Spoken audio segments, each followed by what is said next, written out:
Back સમાચારો તરફ આગળ વાત કરીએ। સુરતમાં વેપારી હની ટ્રેપનો શિકાર બન્યો છે। નકલી પોલીસ અને 3 મહિલાએ તેને ફસાવ્યો હતો। 3 મહિલા અને નકલી પોલીસની ધરપકડ કરવામાં આવી છે। બીભત્સ વિડીયો ઉતારી તેને બ્લેકમેલ કરવામાં આવતો હતો। હની ટ્રેપમાં ફસાવી ₹1.70 લાખ પડાવ્યા હતા। પોલીસે 4 આરોપીઓને ઝડપી સમગ્ર મામલે તપાસ હાથ ધરી છે। સુરતના લલિતા ચોકડી વિસ્તારમાં આ બનાવ બનવા પામ્યો છે। સુરતના કતારગામ વિસ્તારમાં આવેલા લલિતા ચોકડી પાસે મોબાઈલના વેપારીને હની ટ્રેપમાં ફસાવી તેની પાસેથી લાખો રૂપિયા પડાવવામાં આવ્યા હતા।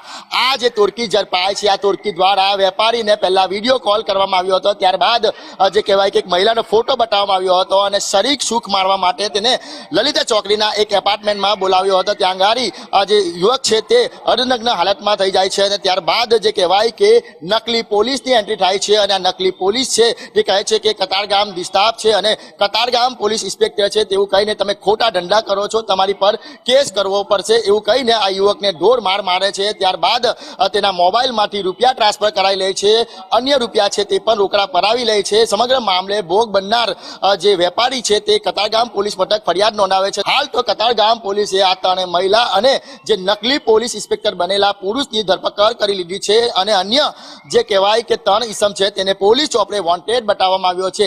સુરત શહેરમાં અગાઉ પણ હની ટ્રેપની ઘટનાઓ સામે આવી છે, તેમાં અનેકવાર રાજનેતાઓ પણ ફસાઈ ચૂક્યા છે, ત્યારે ફરીથી સુરત શહેરમાં હની ટ્રેપની ગેંગ કરતી ગેંગ છે તે સક્રિય બની છે। હાલ તો કતારગામ પોલીસે આ 3ની ધરપકડ કરીને વધુ તપાસ હાથ ધરી છે કે તેને અન્ય કેટલા લોકોને પોતાની જાળમાં ફસાવ્યા છે।